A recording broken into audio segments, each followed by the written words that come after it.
말씀 요한복음 2장 5절에서 10절 제가 읽겠습니다. 그의 어머니가 하인들에게 이르시되 너희에게 무슨 말씀을 하시든지 그대로 하라 하니라. 거기에 유대인의 정결 예식을 따라 두세 통 드는 돌 항아리 6이 놓였는지라. 예수께서 그들에게 이르시되 항아리에 물을 채우라 하신즉 아기까지 채우니 이제는 떠서 연회장에게 갖다 주라 하심에 갖다 주었더니 연회장은 물로 된 포도주를 맛보고도 어디서 났는지 알지 못하되 물 떠온 하인들은 알더라. 연회장이 신랑을 불러 말하되 사람마다 먼저 좋은 포도주를 내고 취한 후에 낮은 것을 내거늘 그대는 지금까지 좋은 포도주를 두었도다 하니라. 아멘. 페이저째 신재영 목사입니다. 흘러가는 대로 살기로 했다라는 제목의 말씀을 전하겠습니다. 대류에 합류되지 못한 지류는 소멸된다라는 말이 있어요. 쉬운 말로 냇물이라는 지류가 바다라는 대류에 합류되지 않으면 소멸된다. 냇물이 바다로 가지 못하면 썩거나 증발돼 버리겠죠. 그냥 끊어지니까. 선수라는 지류는 국가대표라는 대류에 합류하고 싶어 할 거예요. 배우라는 지류들은 유명한 감독, 영향력 있는 감독의 작품이라는 대류에 합류하고 싶어 할 거예요. 그래야 자신의 어떤 꿈과 자신의 가능성을, 자신의 존재감을 소멸하지 않고 더 바다처럼 커질 수 있게 하거든요. 우리도 내 가능성과 내 존재감을 소멸되지 않게 하기 위해서 대류들을 찾습니다. 핫한 브랜드, 핫한 트렌드 이런 것들을 쫓아 살기도 하고, 더 크게는 이런 전공이 좋다더라, 이런 직업이 좋다더라, 이런 데가 좋은 데라더라. 대세라고 말하죠. 흔히 그 대세를 쫓아서 우리의 삶과 우리의 길의 선택을 정할 때가 있는 거예요. 그런데 우리 애가 반드시 합류해야 할, 진짜 나를 변화시키고 진짜 나를 성장시킬 대류는 따로 있어요. 우리가 합류해야 할 대류는 바로 예수님입니다. 예수님께 합류해야 돼요. 제자들은 나를 따르라 라는 말씀을 듣고 예수님께 합류했어요. 그랬더니 삶이 변화됩니다. 어부 베드로로 살다가 사람 낚는 어부 베드로로 새로워졌죠. 결혼식에는 신랑 신부보다 더 중요한 게 있어요. 신랑 신부는 없어도 되는데 음식이 없으면 안 돼요. 큰일 납니다. 유대인들에게도 결혼식에서 정말 중요한 음식이 있었는데 그게 뭐냐면 포도주였어요. 포도주가 없으면 잔치가 끝나게 될 위기를 만난 거나 똑같은 거예요. 오늘 말씀에 혼인잔치가 있었는데 포도주가 다 떨어졌어요. 너무나 큰 위기입니다. 그때 예수님이 돌 항아리에 물을 가득 채운 다음에 그 물을 포도주로 바꿔주셨어요. 그래서 잔치가 다시 연장될 수 있게 됐죠. 끊어지지 않게 하신 거예요. 그런데 이 돌 항아리에 우리가 합류해야 할 대류의 비밀이 있어요. 이 돌 항아리는 정결 예식이라는 율법을 위해서 놓여진 항아리였거든요. 그 당시의 율법은 뭐냐면 최고의 대류였습니다. 이 율법대로 살아야만 구원받은 자였어요. 율법을 안 지키면 낙오된 자, 죄인, 버림받은 자였어요. 이 율법이라는 게 굉장히 어렵고 복잡해요. 그래서 특권층이 아니면 율법을 접할 수도 없고 율법이 무슨 내용이 있는지도 몰라요. 가난하거나 사회적 약자들을, 병든 자들, 율법을 알려줄 부모님이 없는 고아 같은 자들은 율법을 만날 기회도 없는 거예요. 그래서 그냥 살던 대로 살았는데 자꾸 율법학자들이 나보고 죄인이래요. 나를 부정한 자래요. 나보고 낙오됐대요. 나 하나님께 버림받았대요. 율법을 안 지켜서 가난해진 거래요. 율법을 안 지켜서 병든 거래요. 율법을 안 지켜서 부모님이 죽은 거래요. 그렇게 사람들을 이분법으로 나누고 있었어요.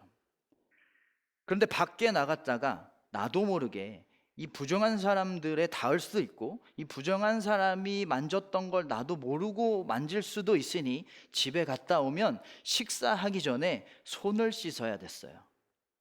그리고 모든 식사에는 포도주가 있었습니다. 율법적으로 손을 씻어서 깨끗해진 사람만 함께 식사에 참여할 수 있다, 함께 포도주 먹을 수 있다라는 거예요. 그러니까 이 돌 항아리는 뭘 상징하고 있었냐면 율법적 차별을 상징하고 있었던 거예요. 그런데 예수님이 그 물에, 그 돌 항아리의 물을 포도주로 바꾸셨어요. 무슨 의미일까요? 이제 손 안 씻어도 돼. 그 중간 단계를 없애신 거예요. 이거 율법 안 지켜도, 율법 몰라도 잔치에 참여할 수 있어. 나랑 같이 밥 먹을 수 있어. 나랑 같이 함께 할 수 있어. 이제는 율법이 대류가 아니야. 이제 나를 통해서만 하나님 만날 수 있어. 예수님이 대류라는 거예요. 그래서 물을, 그 돌 항아리의 물을 포도주로 바꿔주셨던 거예요. 이제 우리는 하나님의 자녀로 새로워지고 싶다면, 거듭나고 싶다면, 더 성장하고 싶다면, 죄를 이기고 고난을 이기고 유혹을 이기는 삶을 살고 싶다면 이제는 예수님을 따라가는 삶을 살아야 돼요. 예수님이 대류예요. 그래서 하나님을 만나야 돼요. 그래서 우리의 삶이 변화되어야 돼요. 어떻게 예수님께 합류할 수 있을까요? 여러분, 다음을 듣고 물이 포도주로 변한 시점이 언제인지를 골라보세요. 항아리에 물을 채우라 하셨을 때, 2번 그 말씀대로 하인들이 항아리에 물을 가득 채웠을 때, 3번 연회장에게 그 물을 갖다 주라고 하셨을 때, 4번 하인들이 연회장에게 떠서 갖다 줬을 때. 성경엔 안 나와요. 몇 번일까요? 저는 4번이라고 확신합니다. 왜냐하면 4번이 되어서야 순종이 완성됐거든요. 5절 말씀을 보면 그의 어머니가 하인들에게 이르되 너희에게 무슨 말씀을 하시든지 그대로 하라. 물이 포도주로 변하려면 어떤 말씀을 하시든지 그대로 해야 했어요. 어디까지 말씀을 따라야 했을까요? 물을 입구까지 채워라? 아니죠. 명령이 또 나오거든요. 이제 떠서 갖다 줘라. 포도주가 없는 상황에서 돌 항아리에 물을 채우라는 말씀은 좀 엉뚱해 보이지만 그래도 할 만한 말씀이에요. 왜냐하면 원래 물 담는 항아리니까 좀 이상하지만 할 만해요. 그런데 포도주가 없는 상황에서 포도주만을 기다리고 있는 사람들에게 물을 떠서 갖다 줘라? 이것은 지키기 어려운 말씀이죠. 혼날지도 몰라요. 잘릴지도 몰라요. 하인들은 겁났을 거야. 이러다 우리 어떻게 되는 거 아니야? 혼나는 거 아니야? 잘리는 거 아니야? 그런데 거기까지 따랐을 때 물이 포도주가 됐을 거예요.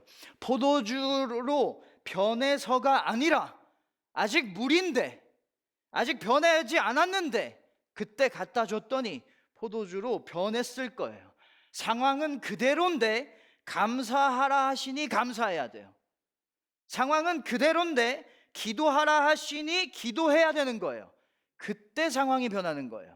상황이 변하고 나서 하는 건 순종이 아닙니다. 따르기 쉬운 말씀이 있고요, 따르기 어려운 말씀이 있습니다. 순종의 완성은 어려운 말씀까지 순종하는 겁니다. 여러분, 힘들 때 기도하는 거 쉬워요. 왜요? 그냥 기도가 나와요. 근데 안 힘들 때 쉬지 않고 기도하는 거 어렵습니다. 사랑스러운 사람을 사랑하는 거 너무 쉽죠. 왜요? 그냥 저절로 사랑이 돼요. 그런데 사랑스럽지 않은 사람을 사랑하는 건 어려워요. 이 어려운 것까지 해야 순종인 거예요. 하기 쉬운 순종을 했다고 내가 말씀대로 순종하고 있는 삶이라고 착각하면 안 됩니다. 상황이 다 도와줄 때 헌신하는 건 쉽죠. 근데 상황이 안 되는데 하나님을 섬기고 하나님께 헌신하는 건 어려워요. 어려운 것까지 해야 돼요. 그래야 물이 포도주가 된 것처럼 절망이 소망으로 바뀌고 불안이 평안으로 바뀌는 하나님의 능력을 경험할 수가 있는 거예요. 쉽게 믿으면 삶이 어렵습니다. 그 믿음으로는 삶의 어려움을 못 이겨요. 근데 어렵게 믿으면 삶이 쉬워집니다. 왜냐하면 그때부터 하나님이 하시거든요. 내 문제를 하나님의 계획으로 바꿔주시거든요. 물이 포도주가 된 것처럼. 그래서 내 삶의 잔치가 끊이지 않게 하십니다. 여러분, 하나님의 말씀대로 살아가는 거, 이게 예수님께 합류하는 방법이에요. 혼인잔치에 꼭 필요한 포도주가 다 떨어졌던 것처럼 지금 상황에서 꼭 필요한 것들이 나에게 바닥날 때가 있어요. 하나님, 의지력이 있어야 돼요. 그래야 내가 이거 인내할 수 있어요. 하나님, 저 자존감이 있어야 되는데 바닥났어요. 자존감이 있어야 버틸 수 있는데 아무것도 없어요. 하나님, 희망이 있어야 되는데 없어요. 하나님, 가능성이 있어야 되는데 없어요. 하나님, 기쁨이 있으면 좋겠는데, 힘이 있으면 좋겠는데 다 바닥났어요. 잔치가 끝날 위기예요. 그리고 나에게 남은 건 혼인잔치에 별 필요 없어 보이는 물처럼 과거의 상처들, 반복되는 실수들, 나의 연약함들, 부족한 성품들밖에 없어요. 그때 이 상황이 변화가 안 돼도, 나에게 필요한 것들이 채워지지 않아도 하나님 말씀에 끝까지 순종하면서 하나님을 따라서 살아가고 있다면 그 내 연약함이, 내 실수가, 내 부족한 성품이 하나님의 은혜를 힘입어 나에게 지금 필요한 소망과 능력과 가능성과 자존감으로 변하게 된다는 거예요. 하나님이 그걸 쓰신다는 거예요. 언제? 우리가 합류할 때, 하나님께 말씀을 순종함으로 하나님께 합류할 때, 하나님의 계획에, 하나님의 능력에 우리가 합류하는 거예요. 여러분, 하나님은 지금도 여러분을 위해서, 어려움을 경험하고 있는 여러분을 위해서 이미 다 준비해 놓으셨다는 거죠. 거꾸로 말하면 어려움을 겪고 있다는 건 다른 말로 무슨 말이에요? 준비된 게 있다는 거예요. 그걸 어떻게 맛보게 될까요? 끝까지 순종하는 거예요. 상황은 변하지 않는데 하나님 말씀대로 하나님의 뜻을 기다리면서 순종하는 거예요. 끝까지 버티는 겁니다. 여러분, 최고의 계획은 흘러가는 대로 사는 거예요. 하나님의 인도하심이라는, 흘러가는 대로, 하나님의 인도하심이라는 그 흐름대로 살아가는 거. 여러분, 흘러가는 대로 사세요. 내 삶의 계획과 내 삶의 현실적인 흐름이 다를 때마다 우리는 그 흐름을 바꿔보려고 아둥바둥 삽니다. 노력도 많이 해봅니다. 하지만 더 큰 위기는 그거예요. 아무것도 모르는 내 뜻과 내 계획대로 바꾸려고 하는 게 더 큰 위기인 거예요. 나는 내 삶을 모르잖아요. 어떻게 될지도 모르잖아요. 그래서 하나님의 인도하심이라는 그 흐름대로 살아가는 것, 나를 다 아셔서 가장 좋은 곳 아시고 가장 좋은 것 아시는, 그래서 그것으로 인도해 주시고 그것을 채워주시는 하나님께 합류해서 하나님의 인도하심이라는 흐름대로 살아가는 게 가장 안전한 삶입니다. 이 삶은요, 오해하면 안 되는 게 아무것도 안 하고 다 포기한 상태를 말하는 게 아닙니다. 하나님의 인도하심이라는, 하나님의 인도하심 때문에 온 이 자리에서 최선을 다하는 거예요. 아무것도 안 하는 게 아니라, 다 포기하는 게 아니라, 하나님이 이 자리 보내셨으니까 내가 최선을 다할게요. 이게 순종이에요. 그렇게 살아가다 보면 결국은 은혜가 풍성한 하나님 나라에 흘러갈 수 있게 되는 거예요. 하나님의 계획이 있는 그 은혜의 때에 내가 흘러갈 수가 있게 되는 거예요. 하나님이 목적하신 푸른 초장에 흘러가게 되는 거예요. 어부였던 베드로는요, 하나님의 흐름대로 살았습니다. 그랬더니 사도라는 가장 적절한 삶에 닿게 됐습니다. 목동이었던 다윗은 하나님의 흐름대로 왕이라는 다윗에게 가장 알맞은 삶을 찾게 됐어요. 요셉은 하나님의 흐름대로 흘러갔습니다. 그 흐름 중에는 노예 생활도 있었고 감옥 생활도 있었는데 그 흐름대로 살았더니 이집트의 총리라는 것으로 쓰임받게 됩니다. 하나님께 합류해서 흘러가는 대로 살아가는 게 가장 좋은 계획입니다. 여러분, 흘러가는 대로 사세요. 하나님이 인도하시는 대로 순종하면서 살아가세요. 내 삶이 더 좋은 포도주처럼 변할 거예요. 나에게 있는 게 물과 같은 것밖에 없을지라도 하나님은 그것으로도 더 좋은 포도주의 삶으로 바꿔주실 거예요.